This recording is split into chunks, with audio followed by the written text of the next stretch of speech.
Hello, welcome to Talk with Becky. Thank you so very much for joining us. Yes, I have someone in the studio, but before I get to introduce him or maybe he gets to tell us a little bit about himself, I believe that you've watched about 2 episodes so far where we're talking about child development.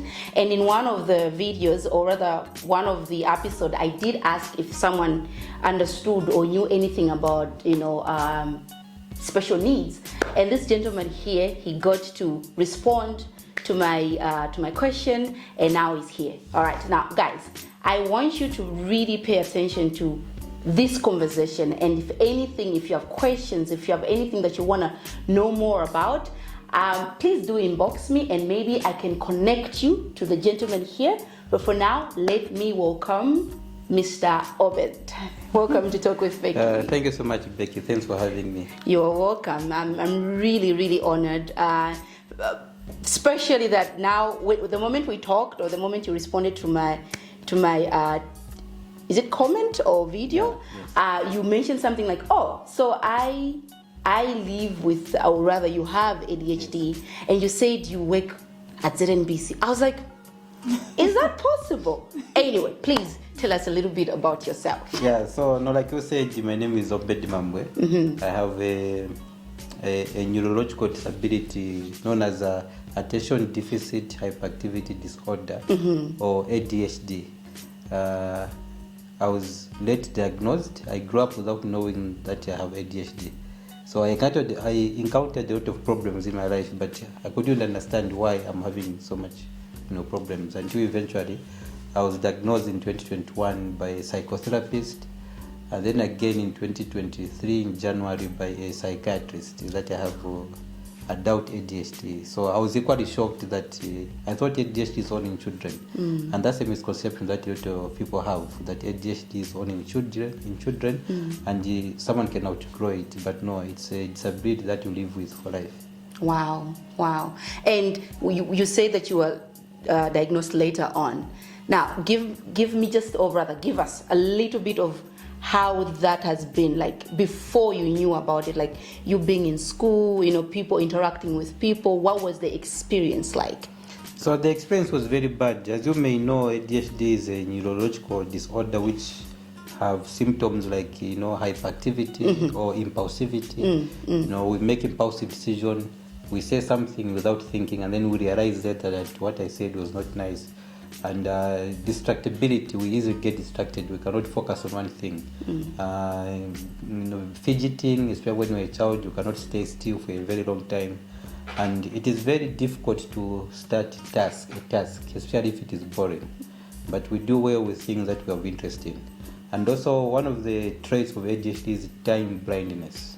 So we are always late. We don't see time the way normal people see time. So we usually underestimate how long it will take for me to move from home to school or from home to work. We underestimate the time, so we're usually running late. But before I knew of my disability, I was having all these problems at school, at work, with family, friends. So my relationships were very bad with everyone. So people took me for someone who is lazy, someone who is not committed, someone who does not respect time, and so forth and so on. And even myself, I could not achieve my objectives or my dreams. Like I would start a project and abandon it midway, start another project, abandon it, just like that. Yeah. So like I'll have, if it's a laptop, I'll have like 20 open tabs and none of the tasks is done. Mm-hmm. So I just had these problems over and over, and they kept getting worse. The older I grew, the worse they became. So I started just looking around for help to understand what is wrong with me. I knew that there was something wrong with me, but I didn't know what it was. So I went from psychologist to psychologist, until eventually this psychotherapist diagnosed that I have ADHD. So it has not made much of the difference. What I'm discovering that my symptoms are getting worse as I grow older. But before I diagnosed this, I hated myself. I resented myself. I had the suicide thoughts. I wanted to kill myself. I had very low self-esteem. I was just lost and confused. I didn't know what was happening. But after being diagnosed, at least I understand what is wrong with me. So that helps me to to be soft, not to be very hard on myself. I forgive myself quickly so that I can move on. I try to be resilient. At least I've abandoned, suicide plans or suicide. I still feel suicidal sometimes, but I'll never have a suicide plan. Yeah, I don't have a suicide plan anymore. So I think it's just understanding myself better. I'm able to navigate around life better. I'm able to anticipate what I can and cannot do. Wow. Yeah. You've offloaded a lot. Thank you so much for sharing. Thank you for being vulnerable. I also want to, journey with you. I want to know a little bit about how you got yourself to working with ZNBC. Like how, because like you said, it's rather a little bit difficult for you to manage time, school. How did you get yourself there? How did you push yourself to be able to land yourself at ZNBC, or rather working at ZNBC? And what exactly do you do at ZNBC? Okay. So at ZNBC, I work as a sign language interpreter. I'm the one who is, I would say I'm acting as the head of the sign language department unit at ZNBC. So how I found myself working with ZNBC is, having ADHD is something I'm understanding now. Is that when I was in school in primary, my dream was to become an artist. I was very good with drawing. And my friends believed that I would be an artist. Then when I went to secondary school, my interest shifted to science. I still love science very much. So my dream was to become a scientist. That was my dream. I even believe that once I become a scientist, I'll be able to find a cure for HIV. And I'll be able to build a spaceship that can go to the sun. That's what I thought. But once I completed grade 12, my interest shifted to motor vehicle engineering. So I went to college to do motor vehicle mechanics. Once I finished, then at the same time I was learning sign language. So I just started learning sign language when I was in grade 12 because I thought it's cool. I was at Munali and there's a deaf unit, so I saw deaf people signing. I thought this is a cool language, let me learn and communicate with my hands. Not that I really wanted to become an interpreter. But once I learned their language and got into their world, I realized how much discriminated they are, how much misinformed, how much they miss out. So that just touched me, and I decided to be an interpreter. And then eventually I joined an organization called the Association of Sign Language Interpreters of Zambia, which had a working relationship with ZNBC, and I was one of the interpreters who was seconded to ZNBC. And eventually ZNBC advertised, I went for the interviews and I got the job in 2015. I'm actually celebrating my 10th year this month, September. Oh, wow. I clocked 10 years at ZNBC as a full-time employee. Oh, congratulations. So congratulations. Thank you. Wow. It just shows me that maybe the advantage of ADHD is that if you really like something, yes. you can do it. Like what they say, the sky is a limit. Exactly. And from what you've told me, the little things that I've already known about you, it's like, wow, I was reading your bio and I'm like, what have you not done? What have you not done? There was a time where you were telling me that you were volunteering at, is it Ngombe? There was, I don't know if it's an orphanage. Can you tell me a little bit about that? So like you said, I still have many interests apart from being a sign language interpreter. I also have interest in journalism. Unfortunately, I couldn't to complete my education, my college because of ADHD. I've dropped out of college 3 times, but I was doing journalism. So I've got interest also in photography, a lot of interest in photography. And then I also have, I'm part of an NGO which trains sign language interpreters. So I'm one of the facilitators. We usually, every year, we train about 40 to 50 new interpreters. The goal is to increase the number of interpreters countrywide. So during school holidays, then I'll be part of the training, maybe 2 weeks training at in Ngombe. So I'll be doing that on the side. Okay. So it's one of the different interests that I have. But like you said about the beauty of ADHD, one psychiatrist said having ADHD is like having the brain of an ADHD is like a Ferrari, but with the brakes of a bicycle. So he said the Ferrari is very fast, but there are no brakes, so it crashes. So we have a lot of interest and a lot of passion as people with ADHD, but unfortunately we tend to crash because we don't have that good regulation. So, but when an opportunity avails itself, we thrive very well. Wow. And saying that you have done so much with ADHD and you only got to know about it later on, what would you think would be, if you had known earlier, what do you think would be the difference? Yes, I think there would be a very big difference. I actually feel very bad that I found out later I have ADHD. There's treatment, that's a good news for people with ADHD. So there's medication, and I just want to take this opportunity to urge everyone who may have ADHD or have a relative or a child with ADHD. Please do not take them out of medication. Do not take them out of medication. No matter the side effects, as long as the doctor says these are the medications, don't take them out of the medication. So if I knew earlier, I think I would have achieved a lot. Okay. Yeah. There are a lot of things that I have not achieved in my life. And there are still a lot of things that I'm struggling to achieve now. So if I knew in my 20s or when I was a teenager that I've got ADHD and then I started treatment early, I think I would have achieved a lot. So I feel very bad that I had to know, just like 3 or 4 years ago that I've got ADHD. Wow. And with that experience, what would you tell a parent that just says, no, very much. Sometimes I've said this before, like as parents, we take note of things, or as teachers or caregivers, we really take note of 1 or 2 things. But because we just don't want to have a definite, answer or solution, and because we fear what that might be. Yes. But like you said, if you had known earlier, things could have been different. So what would you tell a parent or a teacher or someone who is noticing something with their child, and what can they do about it? What I would encourage parents out there, I know it's very hard. ADHD is one of the worst disabilities, mental health disabilities. It's actually a very serious disability. Okay. It is disruptive. And it's so serious because it's an invisible disability. So you just see a child who is misbehaving, who is jumping up and down. You tell them to stop, they stop for 2 seconds, they go back to it again. So you see a child who is disruptive, we call them Mwana Osavera or Wilima. So as a result, the parents are constantly beating or screaming at this child. It doesn't do any good, just makes it worse. I'm urging the parents out there, first of all, I sympathize with you if you've got someone with ADHD. I know it's very hard to have someone with ADHD. It's very hard for my wife to live with me. I feel sorry for her. I feel sorry for her that she lives with, she has put up with me. But diagnosis is key.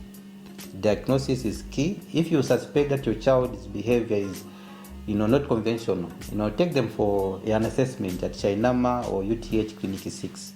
Or if you have got money, go to one of these private psychiatric clinics. Take them for a full assessment. Once you know if there's a deformity or a disorder, and then you start the process of learning about that disorder and understand it, and then avail the child to treatment. So that way you are going to help yourself as a parent, and you are going to help that child to grow into a better adult and live well with people around. Yeah. All right. No, thank you so much. There's something that I read when I was going through your bio again. You said something like you are also passionate about advocating for ADHD. Yes. Do you have an organization, or do you just advocate for ADHD, autism, and special needs in general? Yeah. So after discovering my diagnosis, I've developed interest into mental health, particularly mental health disorders. Mental health disorders are peculiar. They are different from the general mental health problems, because when you have these general mental health problems like depression or something like that, anxiety, they can be treated. It's not a brain disorder. It's what you've gone through, what you've experienced. It has affected your brain. But with the disorders, they are there to stay. You have ADHD, you've got bipolar, you've got autism, you stay with it for life. You can only manage it using treatment like therapy and medication. So I'm particularly interested in mental health disorders like ADHD and autism because they are least understood. And why am I also interested in autism? Because there's a close relationship between ADHD and autism. About 50 to percent of people with ADHD, according to psychiatrists, they say they also have another disorder. So there are people out there who have got ADHD and they have autism, or they have autism and ADHD at the same time. So I'm particularly interested in these 2 disorders, just to raise awareness, encourage the parents to seek diagnosis, treatment, and to learn about the disorder and understand how to manage it, how to help out their child. So these are my areas of interest. So I'm just there to raise awareness and talk about mental health. Okay. And the other reason that motivates me is looking at my experience. I was suicidal. I even had a suicide plan. So a lot of people out there who have got mental disorders and they don't know. They feel very bad about themselves. They are depressed, they are suicidal, they hate themselves. But awareness helps, to understand and navigate life. So I'm very passionate about mental health, especially mental health disorders, to raise awareness, work together and find the treatment if possible. So I don't have an organization yet, but because of being open, I'm discovering other adults in Zambia who have got ADHD. And others I saw inspiration. I know, for example, there's a doctor who just graduated, she has got ADHD. There's another guy who is a psychologist, he has got ADHD.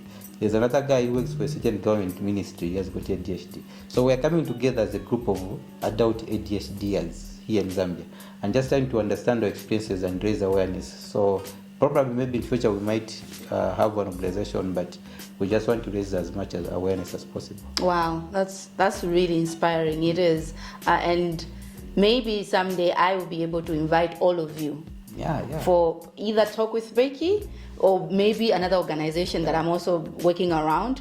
But yeah, for now, I'm really, really just inspired. And when I get to interact with kids, and then you're right, most kids, for me, for what I've noticed is that kids with autism, most of them, they also have ADHD. And when you are working with them, you get to see like, okay, I know this is not easy.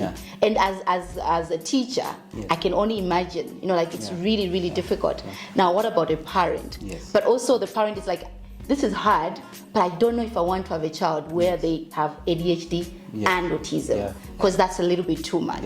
But like you said, if you do not get to know, then you will not know how to help your child. The sooner you get to understand what's happening with your child, the better. And that way your child will be able to learn how to regulate, time. It's funny, guys, because there was a time where we were talking, I think it should have been last week, and I told him that you need to come a bit earlier. And he was like, you just have to remind me, Becky, because I don't know, this time situation, it can be a little bit, tricky. And like you said, when we're talking like this, because ADHD and autism, like you said, it's invisible. So when you're talking to him like this, someone's like, no, new boss. But as someone, exactly, as I'm like, I've never my ADHD, but if you have really gotten time to sit down with people or with kids, then you'll be like, it's not on purpose. Exactly. It's not on purpose at all. But as a parent and as a caregiver or a teacher, it is very important for you to know, and that way you'll be able to understand how best you can help your child. Well, I feel like this has been short, really short. I feel like there's so much. I have a question. You just mentioned that you live with your wife. Yes. Right? Could you touch just a little bit on that to encourage? I'm pretty sure I've never met like an adult with ADHD, but I do know like a couple of people who are married and maybe one is like bipolar. Like how would you then encourage the person with the disorder and the person living with with the person? That's a very good question. I think it's the same encouragement to parents who have got ADHD or autism children. It's the same encouragement to adults who have got partners with ADHD. For example, spouses, or maybe you are dating and your partner's got a mental disorder. If you are not aware about the disorder and you see this person with the same habit, like people, they know that I need to feed my family, but once they get paid, they go and drink. Instead of talking bad about such people, there's an underlying problem. So it's very important to try to understand why is this person behaving in such a manner. So disorders like ADHD, for example, to us people with ADHD, knowledge is useless. Knowledge is useless. We cannot apply knowledge. I know that I have to be at work at 8. That knowledge is useless. I need medication to change the chemistry in my brain. So ADHD is a brain chemistry. So spouses or adults who have a partner with ADHD, it's important to, if the partner is diagnosed, they should also learn about that disorder. They should develop interest to learn about ADHD. For example, my immediate young brother, Obed Mambwe, no one in my family understands ADHD the way he does. Because he noticed that my brother's got ADHD, he took it upon himself to research and read and learn as much as possible about ADHD. And he is able to explain about ADHD like he lives with ADHD, you know. So the encouragement partner is that please learn about that disability, and then you understand that your partner is not doing it deliberately. It's not like they don't care, no, they care. And then you join support groups. There are support groups, for example, on Facebook for spouses with partners with ADHD. Learn about how you can help them, support them, understand them, and so forth. All right. No, thank you so much. And before we go, I believe that maybe you would want to, I think that's pretty much what you are doing, like giving your last thoughts to people, but now in general, yes. to parents, yes. and like you said, maybe spouses, or even teachers. Let me say teachers, yes. okay? Teachers, government schools, teachers. Because in government schools, I have noticed that you may have children with ADHD, and like he says, it's invisible. Yes. Okay? It's invisible. And because it's invisible, but teacher was akamba kuti awe uyuche ama vichitiramu. You know, it's just the way he is, or it's just the way she is. Niko virima, era muzateka mkazi kuvirima, so you know what I mean? Exactly. So what would you tell a teacher? You know, I think you've already talked about the parents and the spouse, but a teacher, whether private schools or whether or government schools, how would you encourage them? Yes. And also just appeal to them when it comes to ADHD? My encouragement to teachers and any other caregivers, you know, who are looking after children or other people, is that when you give someone instructions and they don't seem to follow instructions, do not conclude that you are just being obstinate. Like here in one daughter, no, do not make that conclusion. There could be a disorder. Mental health disorders are real and they are very common, and a lot of people are not diagnosed. There are a lot of people out there who are not diagnosed. So please try to understand the patterns, try to observe the patterns, and then try to research. Even on Google will give you symptoms for ADHD, autism, bipolar. You might find that maybe this child is scoring 90 or 70%.